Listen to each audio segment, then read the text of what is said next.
You and your team must have studied fire safety measures in top cities across the world. How do we compare with them? Well, absolutely right. If you look at the West, I think there are miles ahead of where we are in terms of both the practice, in terms of the equipment, in terms of their training. The sheer, I think the sheer respect firemen carry itself is a demonstration of where we are. I mean, it took a beyond Carlton to give a fireman's award, but did you hear of anybody else in the city going and saying we will award firemen? So we suddenly feel that we first need to empower them. We need to be able to give them the resources, and only then can we demand saying that they can be respected too in some way. But to get back to your question, I think we are woefully behind a lot of these more developed countries in terms of fire safety. Has Beyond Cotton planned any such thing as getting some experts from other countries, fire experts, and training our people here? Well, this is a thought that we have been working around. We are trying to see whether we can actually reach out to some of the more let's say evolved and developed countries where fire safety as a mechanism itself is very, very efficient. But at this point of time, we are trying to fight our local battles and our local issues, some of which we feel are smaller battles to win, and the war will continue for a longer period of time. But yes, it is in our agenda to try and invite some of maybe, especially you go back to 9/11 in the US, the most decorated were the firemen. Yes. You will remember that, and they're outstanding people. So there are people there whom one would definitely want to invite, not just to come and deliver a lecture or something of that sort, but to maybe inspire some of our own fire department folks and stuff like that. So we are that's on the agenda at some point of time. That's we a good hopefully, one. That's yeah. a good one. Yeah. Uday, let us take a small but last break here. Sure. Hi listeners, this is H.S. Balram. You are listening to my Sunday talk show Namma Bengaluru this week. In the hot seat with me is Mr. Uday Vijayan, who won this year's Namma Bengaluru Award for his initiative Beyond Carlton. Please stay tuned. I will be back in a moment. Last one, sir. You are right that. Hi listeners, welcome back. This is H.S. Balram. You are listening to my Sunday talk show Namma Bengaluru this week.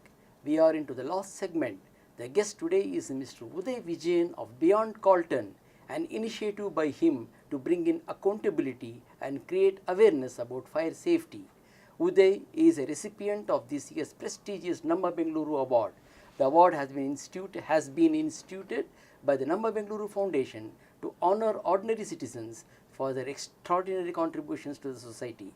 It is a way of saying thank you to the real heroes of the city. Uday, I believe Beyond Carlton has been registered as a charitable trust. That's correct. Are donations made to you, that is made to the trust, exempt from income tax? Well, sir, we've applied for the ATG clearance at this point of time. But yes, we would willingly accept donations at this point of time, because only through the donations we receive from citizens and corporates and others can we actually go out and make awareness to fire safety a meaningful exercise. Otherwise, it would be restrictive, and that's one of the lessons we've learned.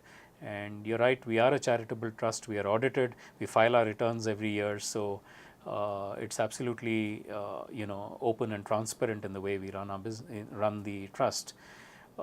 So we have applied for the ATG. To answer your question, we're hoping it'll take, I understand it takes a few months for us to get that, and we should be getting it soon. I think if that comes, I think Yeah. we'll have more. Absolutely. What kind of donations have been getting these days? Well, right now it's been purely family, friends and well-wishers in that sense, and therefore whatever effort we're putting in is a bunch of us trying to do our own bit. But if we need to make a huger impact, we definitely need and seek donations for us to take this cause and take our message to a much, much larger audience. Haven't corporates responded to you? Well, some of them have, not many, primarily because we haven't also gone on a very, very, what would I call it, a very forced fundraising program or an aggressive fundraising program. And maybe that's something that we are looking at starting this year. We do have a few plans on fundraising that we're looking at, right from looking at participating in the 10K marathon run that's happening in May to there's some conversations within the group about even maybe holding a rock concert of sorts, so that we touch a much younger audience, both from an awareness perspective as well as a fundraising perspective. So we're looking at very diverse kind of ways to try and attract fundraising and donations. Also, just to make a point, the award that carried a cash award with the Namma Bengaluru Award, all the monies have gone into Beyond Carlton, and none of it has gone to me personally. So nice. Uday, if someone wants to join Beyond Carlton as a volunteer, how should he or she go about it? Yeah, so the focal point of all our activities is really the website, as I mentioned earlier. So we do have a tab there which says, would you like to volunteer? And the person could reach out to us through that. Otherwise, they could definitely get in touch with me, and I would definitely want to speak with them and try and see how they could help us. Any age limit or anything? We have no age limit on this. Needless to say, we wouldn't want young children, because some of our activities could mean some of them could be, but we really don't have an age bar of any sort. Uday, if someone wants to donate to Beyond Carlton financially or in kind, what is the process involved? We accept only check payments. We don't take any cash payments. The check should be in the name of Beyond Carlton and not in any individual's name. And whatever they can donate, we are more than glad to be able to take it, because it may just be one more radio spot that could appear with the donation that they make, or it may be 3 schools we can touch and go and run a quiz program and give away some free giveaways to the children. So things like that would definitely help us, and all we need them to do is send us a check in the name of Beyond Carlton. Details are there on the website www.beyondcarlton.org. Is there any phone number also you have? Well, we haven't put out a phone number for various reasons at this point of time, but we still don't have a, let's say, a 1-800 number or something of that sort at this moment. Uday, any other contact number you want? Do you have an office where you can, there is a telephone and somebody can contact you? So at this point of time, no. No, okay. Yeah, okay, we don't have it at this Fine, point. fine. One strong last advice to the general public on fire safety. Yeah, I think every citizen has a role to play around fire safety, and when I say fire safety, it's more to be sensitive to fires more than fire safety in that sense. And like I said earlier, fire could be very disastrous. It could mean disaster to your business, it could mean disaster to your life. And if each of us gets a little sensitized about little things that we need to do to prevent a fire, that would be great. I also would urge the average citizen who's going out to rent an apartment or buy an apartment or rent an office space to start inquiring what are the fire safety measures you have in this building, because end of the day you are going to be living in it, not somebody else. It's your house. We spend lakhs of rupees on buying a building or an apartment or a flat, and we don't even bother to check how safe is it from a fire safety perspective. So I would strongly urge all well-meaning citizens to put this as part of their checklists when they go and decide to invest in a property or decide to rent a property of some sort. Uday, what is beyond Carlton?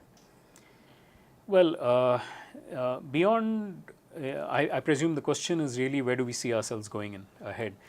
Well, there are, I don't think we'll move away from the two purposes that you started this conversation with, which is around accountability and awareness. The moment we drop those two, I think we are not relevant in some way. Accountability itself is a huge and long journey. If we want to make various people accountable, we need to be pegging away at different authorities, at the government, trying to get more funds going. So that's really the advocacy bit that we need to keep working on continuously. Again, awareness, because of the large population that we have and the growing city that we are in, is again a very long journey. But what we would like to see if he could maybe do after a 3-year, 5-year span, try and go back on what is the levels of awareness towards fire safety, do a quick dipstick kind of thing and see if people now can recognize the 101 as a number to dial, or have people gone up and put fire safety instructions in their apartment building. Those could be good referral points for us as we move forward, saying somewhere we're pushing the bar.